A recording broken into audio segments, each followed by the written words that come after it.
Sesi seterusnya akan diteruskan dengan iaitu perkongsian tenaga pengajar yang akan disampaikan oleh Dr. Izan Hana binti Khairudin, pensyarah daripada UKM.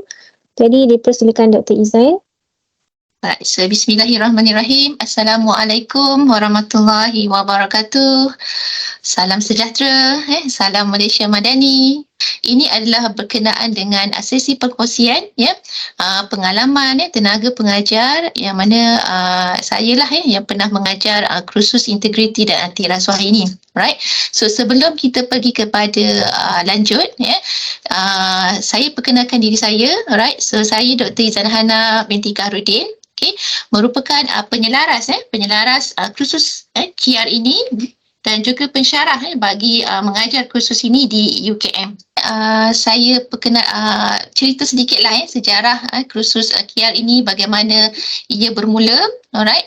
Sebenarnya di pihak UKM kami menyambut perbincangan hasrat perbincangan antara SPRM dengan UKM kita sambut baiklah hasrat tersebut untuk menawarkan kursus integriti anti rasuah ini di IPTA. Alright. So pada waktu itu jawatan kuasa teknikal sekarang ini iaitu pengurusinya iaitu Profesor Madya Dr. Fazila Idris adalah merupakan individu ataupun pensyarah yang diberi tanggungjawab untuk membangunkan dan untuk menawarkan kursus ini di UKM. Alright.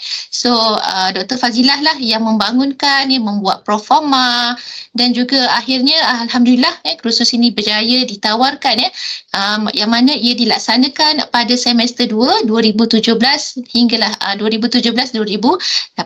Alright. So pada waktu itu pihak SPRM memberikan kerjasama yang baik, yang padu dengan pihak dengan UKM dalam mengendalikan kursus integriti dan anti rasuah ini. So ini adalah tenaga pengajar QR di UKM. Alright. So saya merupakan pensyarah dan juga turut dibantu oleh Profesor Madya Dr. Fazilah Idris. Sebenarnya Dr. Fazilah Idris ni telah bersara tetapi atas komitmen dia yang sangat baik untuk QR ini sehingga ke hari inilah sebenarnya Dr. Fazilah masih train saya lagi untuk kursus ini dan oleh kerana kami ni antara perintis bagi kursus ini, jadi kami masih lagi mendapat sokongan kami masih lagi dapat bantuan daripada pegawai SPRM untuk sama-sama mengajar kursus ini di UKM. So Tuan Lokman Nursamingan antara tenaga pengajar bagi SPRM yang sama-sama mengendalikan kursus ini di UKM. So ini adalah bilangan ataupun sebanyak 11 batch termasuk untuk semester ini, termasuk semester ini adalah sebanyak 12 batch yang mana kursus ini telah ditawarkan di UKM. Okey, kalau tuan-tuan dan puan-puan lihat dalam slide ini, pada awalnya kursus ini ditawarkan bilangan pelajar yang ambil tak ramai, dalam sekitar 60 lebih ke 67 macam tu. Alright. So tetapi daripada every semester kursus ini mendapat sambutan dan kita lihat bilangan pelajar semakin bertambah daripada 90 kemudian 128 hinggalah sampailah sampai 153 yang mana kita mendapat feedback yang sangat baik daripada pelajar yang mengatakan mereka suka kursus ni. Oleh kerana kalau lihat bilangan pelajar yang terlalu ramai itu sampai kami terpaksa bilang permintaan daripada pelajar disebabkan kita takut kita tak boleh nak cater dengan bilangan pelajar yang ramai. Dan kita lihat sehingga ke hari ini pada awalnya kursus ini ditawarkan secara fizikal secara bersemuka, alright. Tetapi sejak pandemik COVID-19 iaitu sekitar tahun 2020 kita mula menawarkan kursus ini secara online dan sehingga ke hari inilah kursus ini masih lagi ditawarkan secara online. And then ini adalah kaedah penyampaian yang mana kaedah penyampaian bagi kursus ini adalah kuliah saja, yang mana sekiranya pelajar ada masalah mereka boleh bertanya pada waktu kelas dan kita juga ada tubuhkan Telegram group Telegram yang mana dalam grup Telegram itu juga ada komunikasi antara pelajar. Sekiranya pelajar ada apa-apa persoalan yang berkaitan dengan kursus ini, so kita willing, maksudnya kita bukalah kepada pelajar untuk bertanyakan sebarang soalan. Seterusnya kita lihat ini adalah aktiviti yang kita jalankan di dalam kelas. Okey, antaranya adalah pertandingan teka silang kata, yang mana kita nak attract pelajar kita supaya dia participate dalam kelas kita. Alright, so kita adakan pertandingan, so that daripada pertandingan itulah kita akan mintalah pelajar, biasanya kami cari pemenang yang terpantas yang menjawab teka silang kata ini. So biasanya kami ambil dalam 10 orang pelajar, okey, untuk sebagai pemenang lah. Alright, so dan kebetulan pada waktu kami buat pertandingan ini, kadang-kadang ia berlaku pada pada aktiviti pada hari raya, pada Chinese New Year. So kami katakanlah dia sebagai satu duit raya ataupun ampau yang kita akan bagi kepada pelajar. Alright, so daripada sini kita boleh tengoklah sejauh mana kefahaman pelajar ataupun participation pelajar dalam penglibatan kelas. Seterusnya, selain daripada teka silang kata, kita juga libatkan pelajar untuk aktif dalam kelas. Antaranya kita tanyalah pelajar berkenaan dengan faktor-faktor yang menyebabkan berlakunya kemerosotan integriti. Dan kalau tuan-tuan dan puan-puan lihat dalam slide ini, kita lihat dari segi kemerosotan integriti daripada individu, daripada kepimpinan, sistem dan prosedur, budaya serta struktur dan institusi. Alright, so daripada faktor-faktor ini, kita minta setiap kumpulan terlibat secara aktif, yang mana kita nak lihat dari segi individu. Dari segi individu tu, apakah situasi yang boleh membawa kepada berlakunya kemerosotan integriti itu.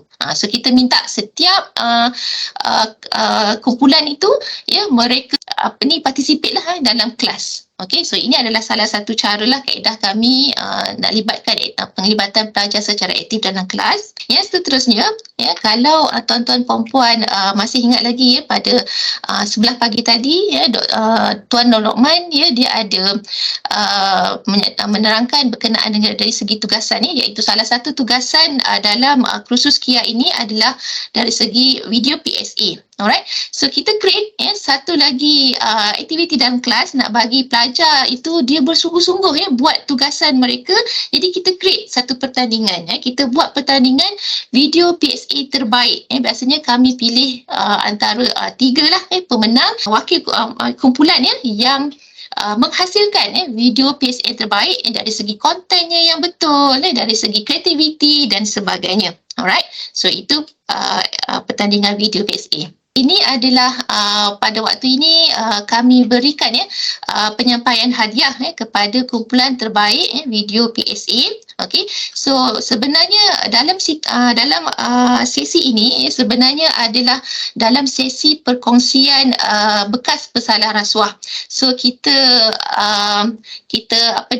masukkan sekali majlis penyampaian hadiah ini bersama-sama dengan dalam sesi perkongsian tersebutlah, memandangkan kelas kita diadakan secara online, so agak terhad kita nak jumpa pelajar kita kan. Jadi pada waktu sesi perkongsian itu kita buat secara fizikal, and then kita masukkan juga salah satu program untuk penyampaian hadiah inilah sebagai kita nak hargai usaha pelajar-pelajar kita menghasilkan video PSA yang terbaik. So seterusnya, ini adalah tugasan yang mana yang berkaitan dengan penilaian dan pentaksiran. So ini adalah tugasan kepada pelajar yang kami lakukan di UKM. So untuk makluman tuan dan puan, kursus ini masih lagi di UKM, kursus ini masih lagi dijalankan secara elektif. InsyaAllah semester hadapan masih lagi elektif. So insyaAllah kita akan tawarkan kursus ini sebagai kursus wajib universiti pada semester 2 nanti. Okey. Tugasan kepada pelajar, kita ada 2 tugasan, iaitu tugasan berkumpulan dan juga tugasan individu. Alright, so untuk tugasan berkumpulan saya rasa lebih kurang sama je dengan kalau dilaksanakan secara wajib. So pembentangan kajian kes dan juga pembentangan video PSA. Okey, yang mana kalau untuk di UKM markahnya adalah menyumbang kepada 30%, pembentangan kajian kes dan pembentangan video PSA 30%. Tetapi kalau dalam performa kita untuk sebagai kursus wajib universiti, pembentangan kajian kes itu adalah menyumbang sebanyak 40% dan juga pembentangan video PSA sebanyak 40%. Okay, so itu dia beza sedikit lah dengan penilaian kami di UKM sebagai kursus elektif. Alright. And then yang keduanya dari segi tugasan individu. So tugasan individu tu sebenarnya bukan 20% 40%. Alright. So untuk tugasan individu, kalau di UKM kami ada dua tugasan individu, yang mana yang pertama adalah kuis, yang mana kuis itu dia menyumbang kepada 20%, dan satu lagi tugasan kita minta pelajar buat adalah mereka mengulas mereka mengulas keratan-keratan akhbar yang berkaitan dengan kajian kes. Biasanya kita minta pelajar dalam satu kumpulan mungkin mereka ada topik besar, contohnya adalah rasuah dalam sektor kesihatan. Alright, so macam mana kita nak minta pelajar itu dia ada tajuk mereka sendiri di bawah kumpulan mereka. So mungkin kita boleh pecahkan setiap pelajar diambil contohnya rasuah dalam sektor kesihatan, mungkin rasuah dalam kalangan pegawai perubatan. Okey, itu untuk pelajar A. Kemudian untuk pelajar B, mungkin mereka memilih rasuah dalam kalangan jururawat. Okey, dan sebagainya lah. Maksudnya dia berada dalam kelompok sektor kesihatan itu sahaja. So itu adalah antara contoh yang kita buat untuk kajian kes bagi ulasan keratan akhbar bagi tugasan individu. Tapi ini adalah hanya untuk kami secara elektif lah. Tapi nanti bila kami tawarkan juga sebagai kursus wajib universiti, tugasan individu hanyalah satu saja, iaitu kuis. Right? So ini tugasan yang pertama, iaitu pembentangan kajian kes. Alright. So ini adalah arahan tugasan yang mana kita minta pelajar untuk buat bergantunglah kepada kreativiti mereka, sama ada mereka nak buat dalam bentuk slide PowerPoint ataupun Prezi ataupun menggunakan Canva dan sebagainya. Terpulanglah kepada pelajar. Alright. So kita berikan masa pembentangan dan soal jawab selama 10 minit. Alright. Dan kita mohon pelajar untuk buat slide itu dalam bentuk poin-poin penting sahaja. Maksudnya di sini mereka akan menerangkanlah dengan lebih detail semasa sesi pembentangan. So that's why lah kita katakan di situ dilarang untuk mereka membaca slide.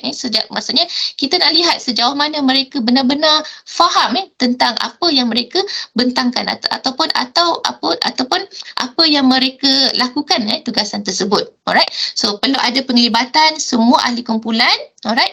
Dan kita lihat dalam nak menyediakan kajian kes ini ada 3 perkara yang pelajar perlu ambil tahu, iaitu dari segi adanya pendahuluan, kandungan, yang mana kandungan itu perlulah ada dari segi latar belakang kes yang diberikan kepada pelajar, kemudian apakah kesan kepada kes tersebut kepada individu, kepada keluarga, kepada organisasi, dan juga apakah pengajaran yang boleh kita ambil iktibar daripada kes yang pelajar kaji. Alright, so itu adalah tugasan pertama. Dan kita lihat dari segi permarkahannya, isi kandungan sebanyak 50 markah, kemudian kreativiti dan keaslian sebanyak 20 markah, tata bahasa 20 markah dan format sebanyak 10 markah. Itu dari segi tugasan yang pertama, pembentangan kajian kes. Right, so pembentangan kajian kes ini kita hanya ambil kira dari segi mereka melakukan kita nilai pelajar dari segi semasa mereka membentangkan pelaporan mereka. So maksudnya kita tak bacalah dia punya laporan, itu tak perlu dihantar kepada kami, cuma kita nilai pelajar berdasarkan sesi pembentangan mereka. Kita lihat dari segi isi kandungannya, dari segi kreativitinya, tata bahasa dan juga format. Okay, so ini apakah isi kandungan yang perlu ada dalam tugasan pertama yang macam saya nyatakan tadi, adanya latar belakang kes, apakah kesalahan yang dilakukan dalam kajian kes tersebut, kemudian apakah kesan kepada individu, keluarga dan organisasi, serta apakah pengajaran yang boleh pelajar perolehi daripada kajian kes yang dibentangkan, dan juga adanya sumber rujukan. So ini adalah antara isi kandungan yang perlu ada dalam tugasan yang pertama.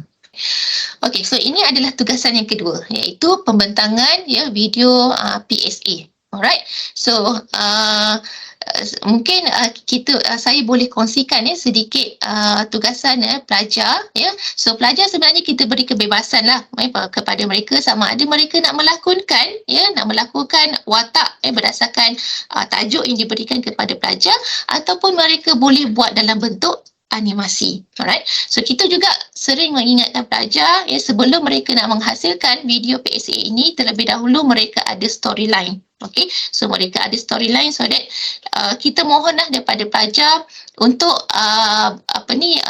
untuk berikan kepada Tuan Lokman, supaya Tuan Lokman boleh bagi pandangan ataupun boleh komen lah apakah isu-isu ataupun sekiranya pelajar ada kaitkan dengan akta-akta, so Tuan Lokman dia boleh terlebih dahululah nilai sama ada dari segi adakah adanya kesalahan dan sebagainya. So itu pentingnya sebelum pelajar membuat video PSA ini perlu ada maksudnya storyline apa yang nak dibuat oleh pelajar. Mungkin kita boleh share satu atau dua tugasan kumpulan. Selamat petang. Boleh saya tahu saya bercakap dengan siapa? Hello, selamat petang. Ya, saya Priya. Saya daripada Pegawai Polis Cyber. Terdapat transaksi mencurigakan dekat akaun syarikat Cik. Syarikat Cik disyaki menggelapkan wang. Saya harap Cik boleh tekan link pengesahan yang akan saya bagi nanti. Tapi tuan, saya tak ada buat tuan. Disebabkan itu, saya nak butiran peribadi sebagai majikan dan senarai nama pekerja. Selamat pagi. Saya bercakap dengan Puan Hazimah ke? Ya betul, saya Hazimah Cari. Tadi saya disuruh oleh operator dengan nombor 1 lepas miss call tadi. Boleh saya tahu saya cakap dengan siapa? Saya Ahmad Ibrahim, seorang pegawai di Jabatan Kastam Johor. Saya nak maklumkan bahawa nama Puan telah digunakan untuk membeli barang terlarang dari China yang bernilai RM11,000. Barang tersebut berbentuk kristal dan dipastikan bahawa itu adalah dadah jenis syabu beranggaran dalam 117.87 gram. Barang Puan sekarang ada di pejabat kastam. Kemungkinan saya boleh tolong Puan untuk mengurangkan hukuman.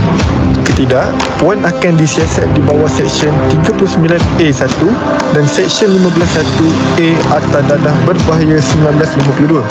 Saya Encik Razli. Kenapa ya? Setahu saya lah kan, saya dah bayar dah bil Astro bila masa tertunggaknya. Apa? Duit tabung haji saya habis.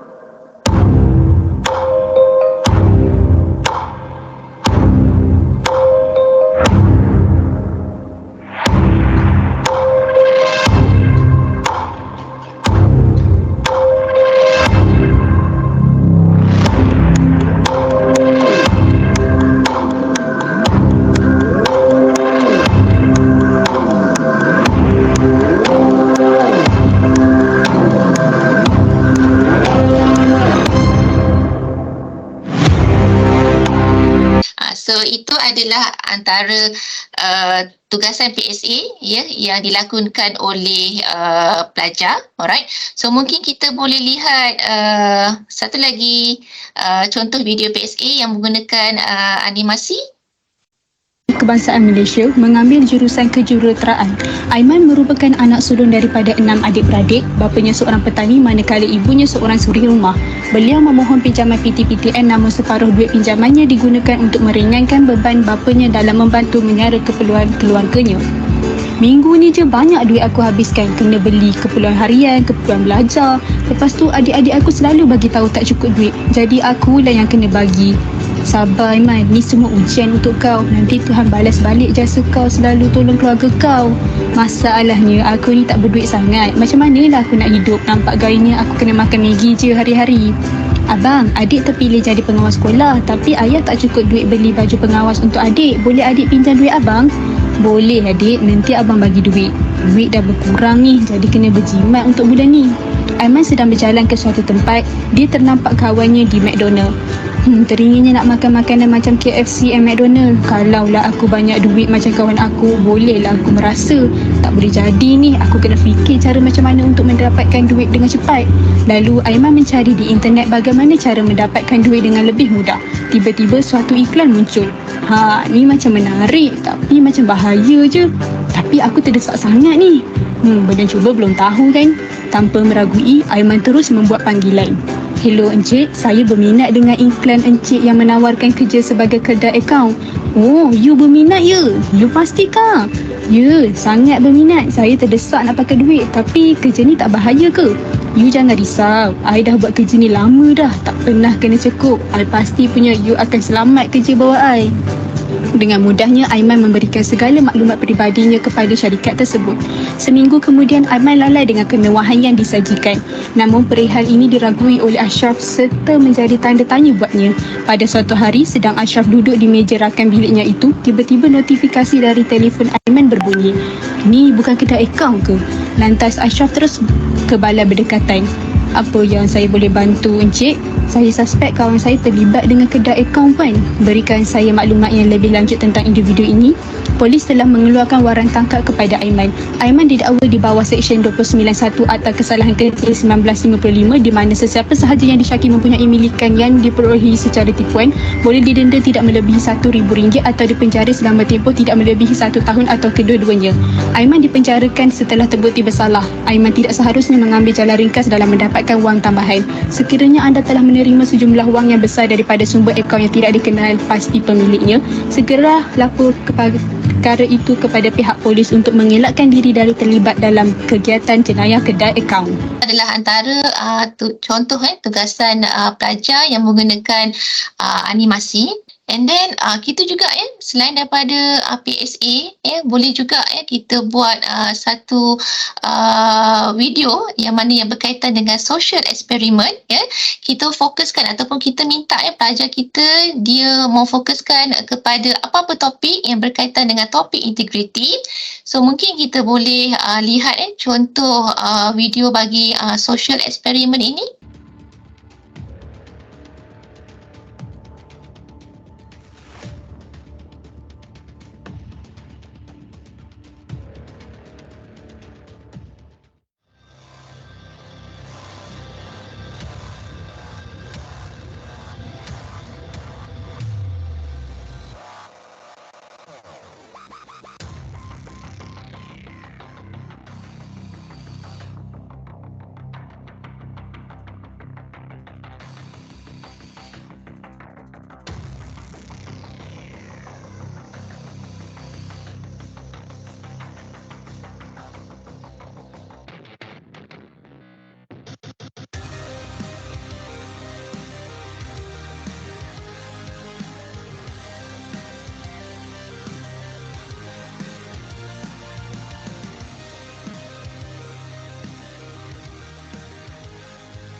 So itu adalah antara contoh tugasan pelajar berkaitan dengan social experiment. So kita boleh juga minta pelajar-pelajar kita untuk membuat video berkaitan dengan social experiment. So kalau tuan-tuan dan puan-puan lihat video sebentar tadi kan, so kita lihat sejauh mana tahap kejujuran rakyat Malaysia. Kalau kita lihat RM20 kita jatuhkan, tak dipulangkan. Alright, RM5 pun sama, tetapi RM1 itu akhirnya dipulangkan juga. Maksudnya not RM1 itu yang berjaya dikembalikanlah kepada pelakon pelajar tersebut. Alright, itu adalah tugasan yang kedua. Alright, and then yang seterusnya kita lihat ini adalah tugasan yang ketiga, okey, iaitu tugasan bagi ulasan Keratan Akhbar, kajian kes ulasan Keratan Akhbar.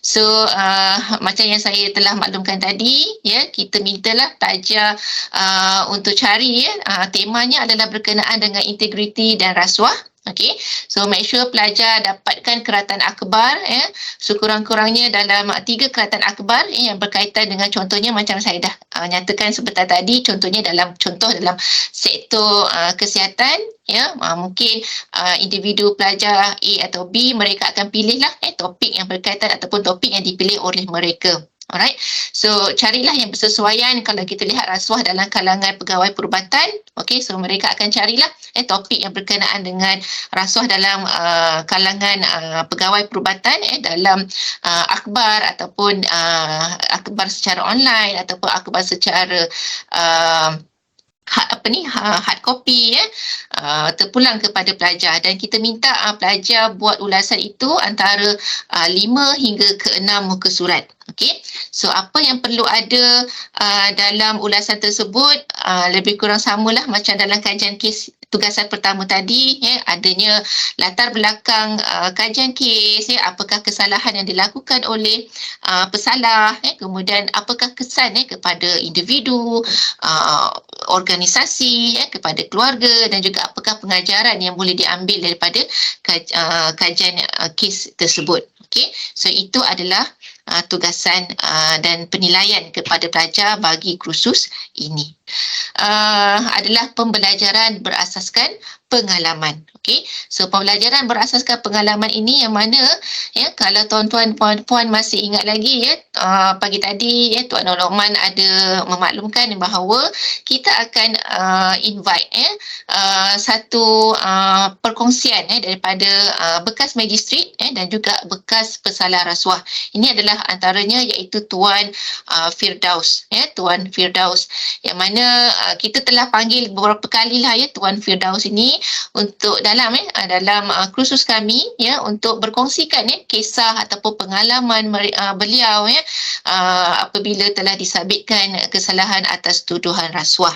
Okey, so kita lihat di sini ini adalah gambar-gambar yang dalam sesi perkongsian tersebut, dan kalau tuan-tuan puan-puan lihat dalam poster di sebelah kiri saya ini, kita lihat adanya penampilan khas daripada Ustaz Syafi'i Husin. Okay, so ini adalah selain daripada sesi perkongsian daripada Tuan Firdaus, Tuan Firdaus juga dia maklumkanlah pada kami untuk kami jemput sekali bekas warden penjara. Actually Ustaz Syafi'i ini telah pencen. Alright, so actually warden penjara Ustaz Syafi'i inilah yang membantu Tuan Firdaus sepanjang Tuan Firdaus berada di penjara. Kalau kita lihat Ustaz ni siap, dia bawa sekali contoh rotan yang digunakan untuk menghukum pesalah-pesalah. Dan kalau kita lihat dalam slide ini juga di dalam gambar itu ada tertera lah gambar contoh orang yang dikenakan sabitan kesalahan, maksudnya kita hukum melalui beri hukuman merotan kepada pesalah-pesalah. Okay, so itu maksudnya kita bagilah pengajaran kepada ataupun iktibar yang pelajar boleh lihat apakah kesannya kalau mereka dikenakan kalau mereka disabitkan kesalahan atas tuduhan ambil rasuah. So selain daripada kita jemput Tuan Firdaus, ini adalah yang terkini sesi yang terkini. Kami sajalah nak tukar angin nak beralih angin. Kami jemput bekas jurulatih, okey, dan bekas pesalah rasuah iaitu Coach Yusarman, okey, yang mana beliau ni telah disabitkan kesalahan atas tuduhan merancang ataupun merancang permainan bola sepak lah, merancang. Okay. So ini adalah antara peserta-peserta yang hadir dalam sesi perkongsian dengan bekas pesalah rasuah. So sebenarnya untuk dalam sesi ini kami di UKM bukan saja memberikan sesi perkongsian ini kepada pelajar, tetapi kami juga turut hebahkan kepada seluruh warga UKM sekiranya ada yang berkelapangan mereka boleh turut sama-sama join sesi perkongsian ini. So ini adalah sesi perkongsian pegawai SPRM yang terlibat dengan kes-kes besar, contohnya kes YNDB, SRC. So kita bagi sedikit perkongsian lah kepada pelajar berkenaan dengan kes tersebut. Alright. Dan ini adalah walkabout. Okay, so walkabout ini kita sempat buat dalam 2 kali saja sebelum pandemik COVID-19, yang mana walkabout ini kita buat dari segi di kalangan penjaja dan juga rumah ibadat. Okay, so pada waktu itu kita temui masyarakat setempat lah, yang mana kita edarkan bahan-bahan yang berkaitan dengan kempen pencegahan rasuah. Okay, so kita dekati mereka secara lebih secara bersemuka bagi kita nak dapatkanlah isu ataupun permasalahan sekiranya ada yang dihadapi daripada peringkat umbi yang berkaitan dengan integriti dan rasuah. So kita adakan jugalah sedikit kajian soal selidik kepada kita edarkan borang soal selidik kepada mereka untuk mereka menjawablah berdasarkan soalan-soalan yang telah dibangunkan.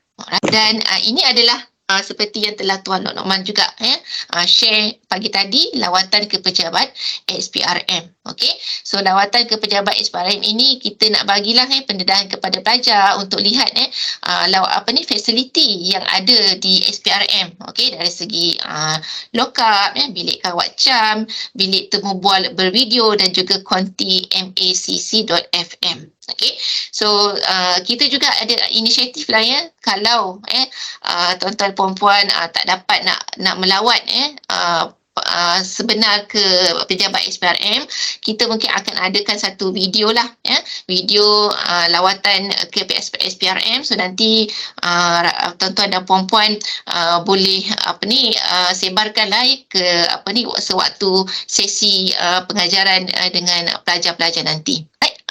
So itu sahaja sesi perkongsian dan juga pengalaman yang pernah dijalankan di UKM. So saya ingin cadangkan kepada rakan-rakan IPTS kan, kadang-kadang mungkin rakan-rakan IPTS-nya macam kecil sahaja kecil dan sebagainya. Maka apabila kita kadang-kadang kan bila kita ajar kursus ini yang paling bestnya kalau misal kata ilmu itu disampaikan direct from SPRM so kita sebagai pensyarah ada tajuk-tajuk yang kita boleh cakap ada tajuk-tajuk yang kita rasa memang ada dia punya auranya rohnya ada kalau diberikan oleh SPRM jadi kalau ingin menjemput Tuan Lokman, Tuan Syamsul, Tuan Choi dia tak ada hari ini, Tuan Choi, Puan Su, Tuan Tarmizi dan sebagainya, maka boleh menjemput mereka dengan menggabungkan beberapa IPTS yang hampir pelajar-pelajarnya digabungkan untuk dipanggil SPRM untuk memberikan pengisian jadi mungkin waktu jemput SPRM tu janganlah suruh cakap satu topik aja kan, kumpullah 3-4 topik untuk diberikan kepada SPRM untuk kongsi kemudian nanti kat dalam kelas rakan-rakan boleh buat aktiviti inputnya dah dapat, maka boleh buat aktiviti bersama dengan pelajar so begitu jugalah yang UKM buat jadi apabila UKM jemput penceramah ya, SPRM, maka kadang-kala UPNM ya, UPNM pun tumpang ya bersama-sama. Mana yang dekat-dekat tepi-tepi tu bila saya nak buat talk dengan SPRM secara besar-besaran, maka kita akan war-warkan kepada universiti yang dekat-dekat jika ada yang ingin bersama-sama ya. Boleh juga dibuat secara fizikal atau boleh juga dibuat secara online, tak ada masalah ya. Bila SPRM cakap secara online pun ia pelajar akan dengar, because ianya sesuatu perkara yang baru bagi pelajar ya. That's why kalau kita lihat khusus ni, kalau kita offer dekat UKM itu, pelajar yang masuk itu semakin meningkat ya, sehingga kita terpaksa hadkan. Okey, pelajar tahun 2 sahaja, pelajar tahun 3 saja yang boleh ambil. Ya, pelajar tahun 1 tak boleh ambil lagi ya, kalau tidak nanti kita punya kelas terlampau pack ya. So di UKM juga apabila kami jemput penceramah, contohnya Tuan Firdaus ya. Tuan Firdaus sekarang ni Firdaus Ramlan ya, seorang magistrate pesalah rasuah itu, dia dah jadi mahal ya sekarang ya. Mahal sikit lah kan. Dulu masih lagi okey kan bila SPRM jemput. Sekarang ni SPRM pun macam yelah dah tak mampu untuk ini kan. Jadi sewaktu kami masih lagi okey dengan Tuan Firdaus untuk jemput dia, kita buat serampang dua mata di mana satunya kita mohon pelajar kita datang, satu.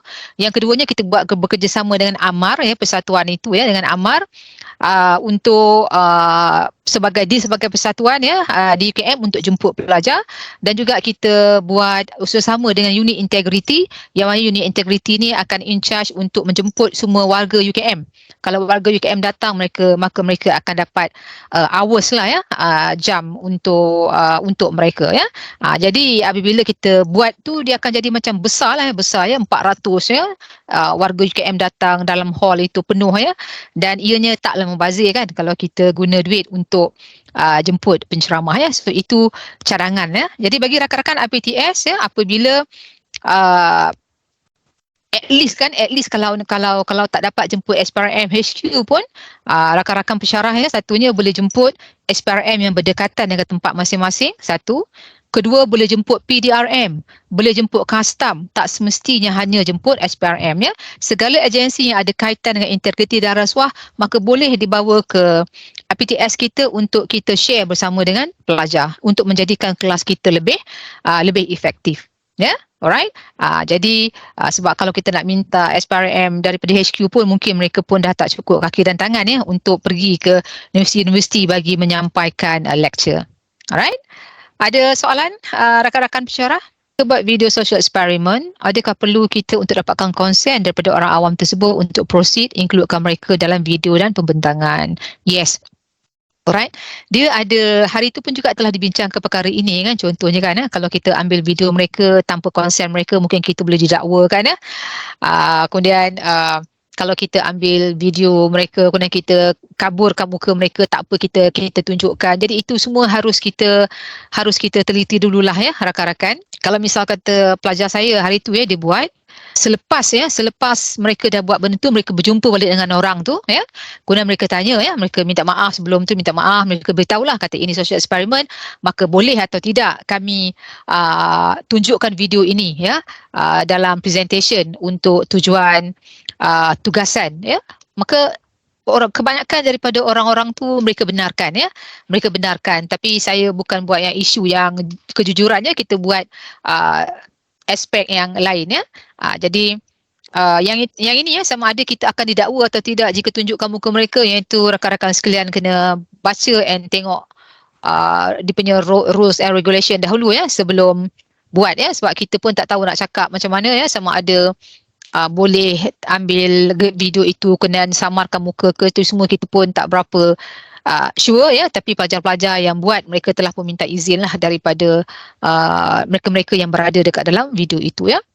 Adakah tugas yang diberikan mengikut table 4? So ini table 4 ini bergantung kepada institusi masing-masing ya, bagaimana nak buat ya. Sepatutnya tugasan yang diberikan haruslah mengikut table 4 yang kita buat ya, masa dan sebagainya itu ya. Kalau perkongsian itu student kena buat report ke, perkongsian dengan pesalah rasuah ya, kita tak minta untuk student buat report ya ataupun refleksi, tak perlu, sebab tugasan kita dah cukup untuk dalam kelas ya. Cumanya perkongsian yang kita buat itu adalah sebahagian daripada lecture kita. Ada tajuk kita, contohnya simptom rasuah ya. Itu adalah tajuk untuk pesalah rasuah itu berkongsi dengan pelajar. Jadi perkongsian dengan pesalah rasuah adalah merupakan salah satu lecture kita lah ya. And then pelajar tak perlu untuk buat report. Ya. Kalau misal kata rakan-rakan nak jadikan ia untuk refleksi ya, kan tugasan 20%, maka pelajar perlu buat refleksi dan kita ada guide lah untuk refleksi, maka boleh juga ya. Rakan-rakan boleh juga buat sebagai refleksi. Social eksperimen yang dibuat, adakah konten video pilihan pelajar atau pensyarah boleh guide pelajar supaya mereka tak buat mistake di lapangan atau lokasi video dirakam. Sesiapa yang nak buat social eksperimen ini, kita perlu buat secara ada dia punya step-step ya. Ada proposal tu harus dibentangkan, bincang dengan pensyarah, tengok dia punya pro and cons dan sebagainya ya. Barulah perkara tersebut boleh dibuat. Ya, of course kena ada proposal ya. Pelajar perlu bincang dengan pensyarah dan pensyarah akan ikutlah dia punya budi bicara sama ada perkara tersebut boleh dilaksanakan, bagaimana nak dilaksanakan ya. Jika ada pelajar kita yang kena tumbuk ke ya sewaktu nak rakam itu ya, menimbulkan kemarahan ke kan. Jadi itu semua harus difikirkan ya. Adakah sebaiknya pelajar inform dan terangkan tujuan KIA dan tujuan video tersebut kepada publik yang terlibat? Katalah kita nak buat yang duit tadi kan. Kalau kita cakap pada makcik cleaner tu yang kata kita nak jatuhkan RM5 makcik, nanti makcik tak akan jadilah kan. Video tu kan ya. Dia bergantung kepada apa yang kita nak buat lah. Kita nak inform dulu ke tidak ya. Tapi sebenarnya so far yang video yang pelajar buat memang mereka tak inform dahululah kepada orang yang terlibat itu. Di UKM pun bila kita buat kat Pusanika kan, pelajar tu jatuhkan RM50 ya. Pelajar tu jatuhkan RM50 di Pusanika. Kemudian pelajar perempuan tu ambil duit itu. Kemudian kumpulan ni ikut pelajar perempuan tu sampai ke satu tempat. Mereka approach pelajar perempuan itu. Ya, mereka approach, mereka tanya kenapa ambil duit 50 tadi, kenapa tak dipulangkan kepada yang empunya, sebab budak yang jatuhkan duit tu ada je kat depan budak perempuan itu. So mereka ekori budak perempuan ni sampailah mereka berjumpa dengan pelajar perempuan ini dan bersemuka ya. Dan bila ditanya, maka pelajar perempuan itu mengatakan bahawa dia perlukan duit itu ya, dia perlukan duit itu kerana dia kekurangan duit ya. Dia hanya makan sekali sehari. So dia amat-amat memerlukan duit itu sebab dia amat-amat kesempatan duit. So dia pun minta maaf kepada pelajar-pelajar itu. Dia kata saya bukannya tak nak pulangkan duit tu, cakap tapi saya amat-amat memerlukannya. Saya minta maaf, dia kata kan. So akhirnya pelajar-pelajar grup saya ni kesian dan terus berikan duit pada pelajar perempuan itu. Pada waktu itu mereka minta kebenaran daripada pelajar perempuan itu untuk memasukkan belakang dia ke dalam video. Bukan muka dia ya, belakang dia dalam video ini ya. Jadi itulah izin, cara yang boleh kita dapatkan izin lah ya. Tapi kebanyakannya dia tanpa izin lah ya. Dia ada kadang-kadang tu okey je ya. KIA boleh ke diajar dalam bahasa Arab? Allah, tidak boleh. Saya dah tanya kepada JPT ya. Tidak boleh. KIA hanya boleh diajar dalam bahasa Malaysia dan juga bahasa Inggeris sahaja. Apakah batasan atau restriction hadapi pelajar dalam melaksanakan tugasan mereka? Batasan, restriction. Satunya kalau buat video eksperimen ya, dalam masa bila kita nak buat wajib, nanti kita dah tak buat dah social eksperimen. Kita tak buat because ada banyak isu tentang tunjuk muka dan sebagainya kan ya, tentang izin ya. Jadi bila kita nak buat wajib universiti nanti, maka kat UKM kita akan buat video PSA dan juga kajian kes ya. Kita tak buat lagi social experiment. Jadi dia punya restriction dia adalah sekarang ini bila kami offer sebagai elektif ini, di antara restrictionnya adalah kerjasama dalam kumpulan itu. Ada kadang-kadangnya pelajar-pelajar ahli-ahli yang tak buat kerja ya. Alright, sebab yang lain untuk mereka buat video PSA dan juga untuk kajian kes mereka tak ada masalah ya. Memang best sangat mereka punya kajian kes, memang best sangat mereka punya video PSA. Dan kami bertuas sebab kat UKM kita ada Tuan Lokman yang akan check dulu mereka punya storyboard, dia punya storyline dia, and then fakta-fakta yang mereka akan gunakan ya.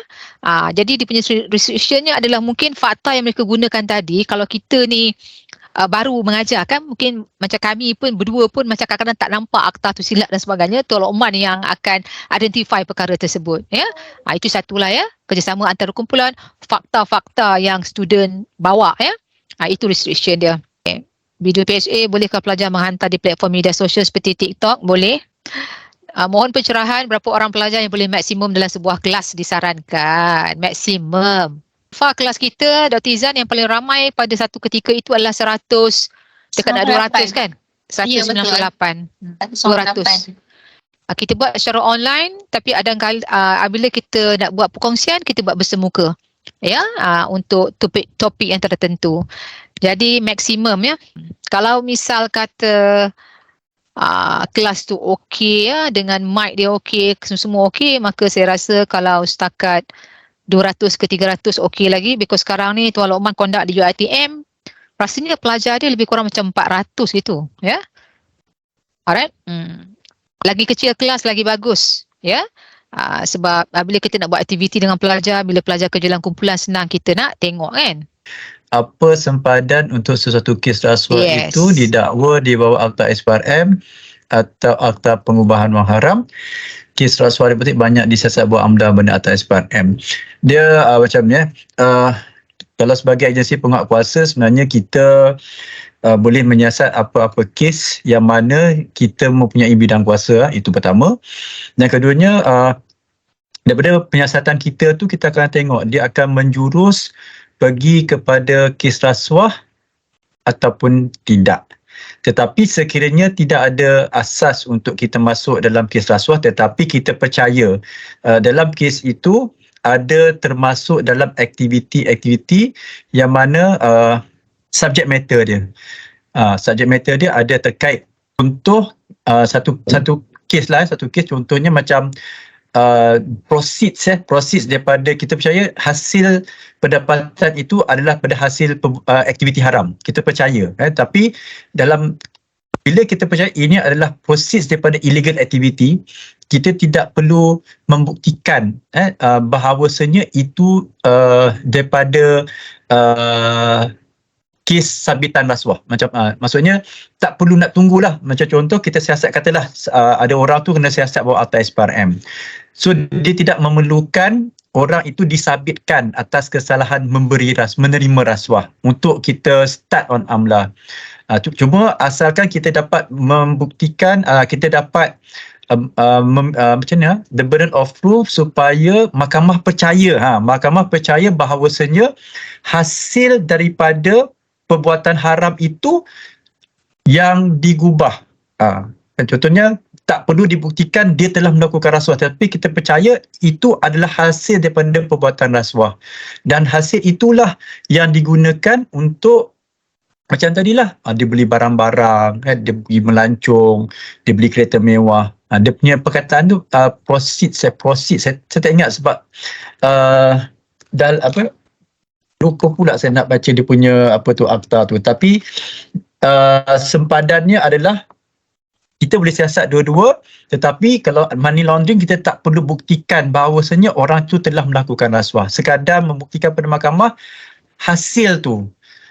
Orang tu terlibat dengan AMRA sebab apa?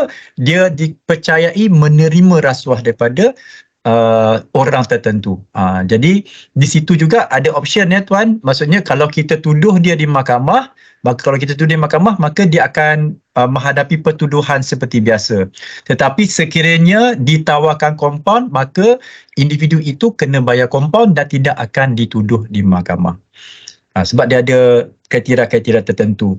Dan mungkin kadang-kadang kompaun ditawarkan sebab apa? Kita mengambil kira. Kalau kata kita go full for trial, besar kemungkinan di akhirnya kalau orang itu didapati tidak bersalah. Jadi kerajaan tak boleh buat apalah. Sebab kita nak, money laundering ni kita nak recover. It's a process of recovery untuk mendapatkan hasil-hasil yang hilang daripada dana kerajaan. Jadi tak ada masalah. Kira rasuah ahli politik banyak disasat bawah AMLA. Yes, AMLA ni lebih mudah. Untuk dapat balik benda-benda sekarang ni orang panggil kena sakau kan, senang dapat. Is to compare, kalau Akta SPRM ni bagi rasuah dia kan dikena sabitan saja. Dia dapati bersalah, kena penjara, kena denda, tetapi recovery tu tak dapat. Dan sebab itu kalau tuan-tuan dapat lihat, money laundering dia punya denda lebih tinggi daripada denda di bawah Akta SPRM. SPRM minimum 10,000 atau 5 kali ganda nilai suapan. Kalau money laundering, tuan-tuan tengoklah, minimum saja dah 5 juta. Jadi kat situlah sempadan dia. Sempadan dia macam SPRM ni dia kena memenuhi kriteria yang saya cakap tadi. Dia kena dibuktikan secara rasuah, ada suapan diberikan. Tapi money laundering dia tak payah buktikan secara rasuah, suapan tak payah. Dia terus kita dapat membuktikan pada mahkamah, mahkamah percaya duit yang didapat tu sebenarnya adalah hasil daripada aktiviti haram iaitu perbuatan rasuah. Dan that's why lah banyak kita pergi kepada money laundering instead of akta SPRM bagi kes-kes yang berprofil tinggi.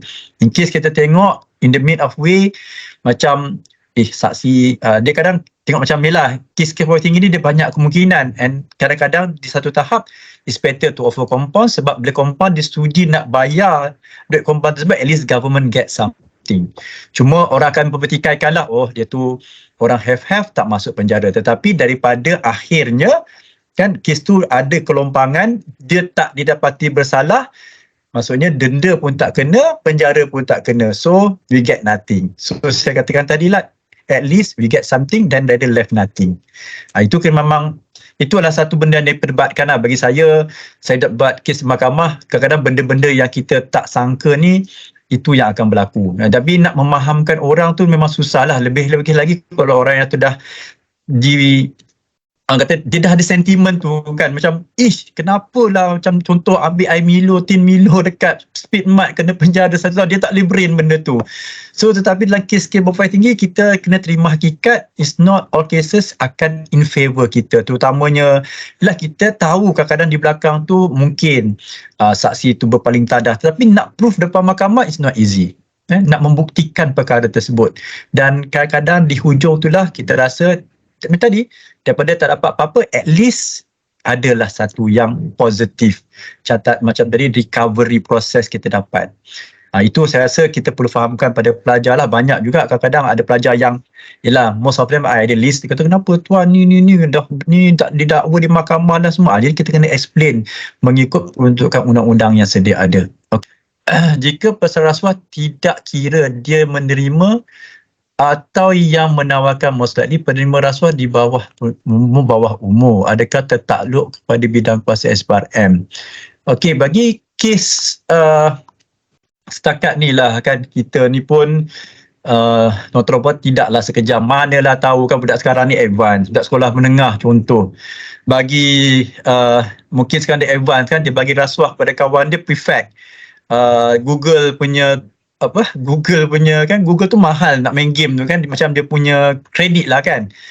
Boleh benda tu mungkin berlaku, saya tak kata tak berlaku, mungkin berlaku, tetapi kita di SPRM setakat ni lah kan, di peringkat kami ni taklah sampai orang kata budak sekolah pun kita siasat sampai tuduh dekat mahkamah. Sebab of course kita ada kuasa, tetapi melihat masa depan dia, kadang-kadang mungkin kita akan panggil, berbincang dengan Jabatan Peguam Negara dan mengusulkan penyelesaian ataupun mungkin reprimand dia, bagi dia warning, in case you buat lagi mungkin you akan diambil tindakan. Jadi benda-benda ini saya rasa lebih sesuai untuk kita bagi orang kata bagi sedikit ketegasan di situ supaya dia tak lakukan. Sebab dia kalau budak sekolah ni dia gangster, aku kata kalau dia di sini gangster tak macam gangster tak kucing, orang kata depan orang gangster, tapi bila kena tangkap kena memang nangis.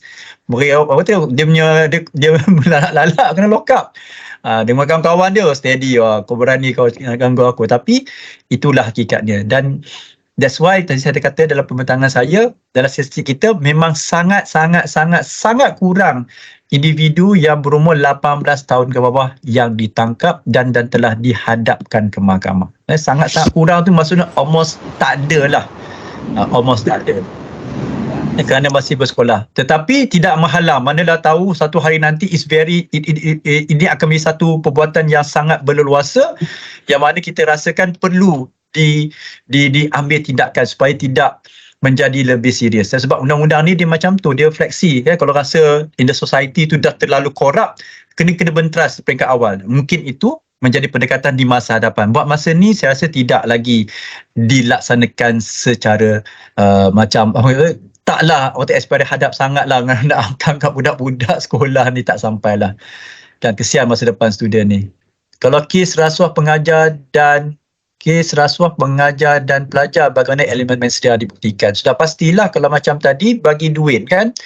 Contoh, pelajar bagi duit kepada pesyarat untuk naikkan markah. So, macam mana kita nak elemen sedia, kita akan tengoklah daripada kertas. Contohnya, dia jawab soalan, kan? Kertas soalan. So, kertas soalan tu, jawapan dia dapat markah berapa? Mungkin 20%. So, kertas jawapan tu lah akan menjadi bahan bukti dia.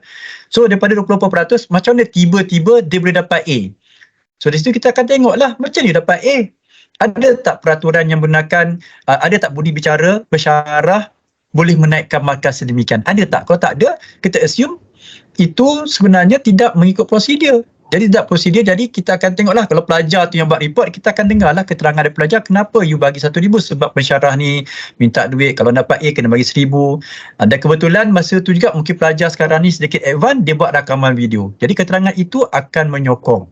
Contoh, sir kalau saya bagi sir, saya nak dapat A, sir kata dapat A kena bagi 1,000. Okey, kalau bagi A, bagilah 1,000. So macam mana nak ensure saya dapat 1,000? Saya akan tulislah dalam sistem, saya akan catat markah tu siapa yang boleh ubah? Saya seorang yang catat dalam sistem tu. Daripada situlah akan tunjukkan bahawasanya ada mensedia di situ. Niat saya rasuah sebab dia yang ada akses dan universiti bagi akses kepada dia untuk masukkan sistem markah tersebut. Tadi ada cakap pasal barang-barang dan wang yang dilucuk hak dan akan dimasukkan dalam pembenaran negara, dan bercontoh beg-beg yang dirampas tidak akan dijual di platform. Jadi ke manakah beg-beg mahal itu berada? Disimpan. Yang beg-beg mahal tu setakat ni yang saya tahu barang-barang yang berharga, yang beg-beg tangan tu masih belum. Ada di kalangannya telah diarahkan pulang balik sebab adalah, kalau tuan-tuan, saya minta tuan-tuan buat bacaan sendiri, ada yang dipulangkan balik sebab mungkin dibuktikan tak patut dirampas dan sebagainya. Tetapi lazimnya kalau barang-barangan macam kereta-kereta mewah yang dirampas, biasanya kalau berjaya dilucuhakkan, mahkamah biasanya akan mengeluarkan notis lelongan. Jadi benda tu itu lebih pada mahkamah lah. Daripada catatan kita, cukup sekadar kami mendapat satu catatan dilucuhakkan. Tapi kalau wang tunai, yes. Kalau wang tunai, mahkamah akan cakap wang tunai barang kes, barang kes sekian-sekian, exhibit nombor berapa, wang tunai berjumlah RM250,000 akan dilucuhakkan masuk dalam hasil kerajaan, dan kita akan diberikan resit bahawasanya duit itu telah masuk dalam hasil kerajaan, dan kita akan simpan resit itu dan kita akan masukkan dalam kertas siasatan, dan kita akan attach nak menunjukkan bahawasanya duit itu sudah tidak ada dalam simpanan SPRM, dah masuk dah. So it's a proof. So orang kata duit tu mana? Dah lucuhakkan dah. Lucuhakkan mana? Masuk hasil kerajaan. So bukti dia kat mana? Ada resit itu. Jadi resit tu akan buktikan duit tu tak diseleweng oleh pihak ketiga ataupun mana-mana pihak, ataupun mungkin tomahan atau itu akan pergi kepada tomahan itu akan pergi kepada pegawai SPRM. Sekiranya ada pelapor yang telah melaporkan berkemungkinan berlakunya rasuah ataupun salah guna kuasa, dan kita maklum SPRM akan buat siasatan. Adakah betul sekiranya pengusaha institusi tersebut tidak memberikan kerjasama untuk siasatan? Tapi kalau pelaporan ni biasanya kita melapor ada perbuatan rasuah, biasanya dilaporkan, kita akan ambil tindakan tuan kita akan buat siasatan secara terbuka, ataupun sekiranya maklumat mungkin maklumat tu orang kata tidak begitu detail, maka kita akan mengesahkan maklumat itu terlebih dahulu. Macam saya katakan tadi, kita mungkin akan hantarlah kita punya ejen-ejen kita ni akan cuba dapatkan dan mengesahkan maklumat berkenaan. Tetapi adakah betul sekiranya institusi tersebut tidak memberikan kerjasama? Saya rasa biasanya bila kita dah masuk untuk buat penyiasatan secara terbuka, individu-individu yang dikehendaki memberikan kerjasama, kita akan serve perintah menghadiri pemeriksaan. Kalau dia tak comply, dia kena tangkap. Kena tangkap atas kesalahan tidak bekerjasama lah, tidak bekerjasama dengan pihak berkuasa. Ada peruntukan dalam Akta SPRM. Adakah kes kedai akaun ini jatuh di bawah money laundering? Kedai akaun ni saya tak nak cakap, saya tak apa nak sure, saya kena buat revision sebab kedai akaun ni di bawah jurisdiction, mungkin bagi saya di bawah bank negara lah, di bawah bank negara. Adakah SPRM terbuka dengan jabatan industri ke kolej-kolej berisi pengindustrian half day talk sebagai penyiasat? Maksudnya kita meraihkan, dan kalau kata ada jemputan lah untuk menyampaikan syarahan dan sebagainya, tak ada masalah, kita boleh hadir, tak ada masalah.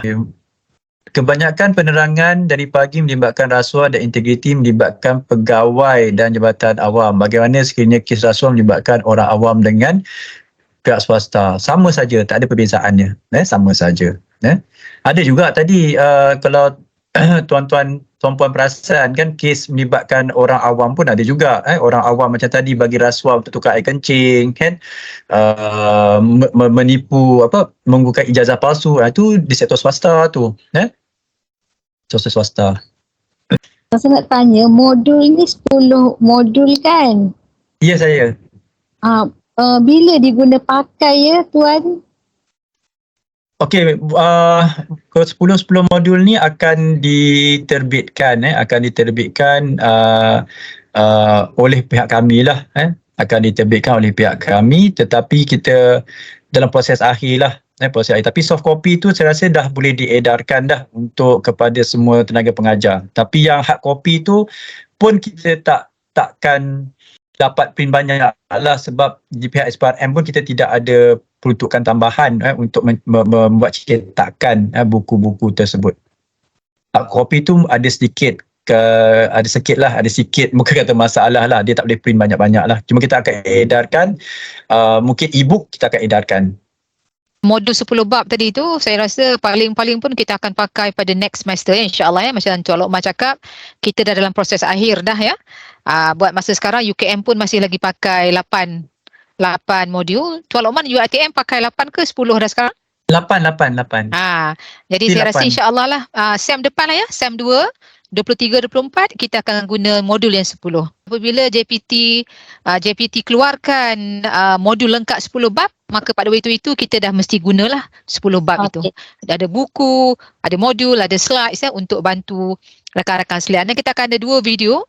Satu video virtual lawatan ke SPRM HQ, dan satu lagi modul adalah modul interview bersama pesalah rasuah.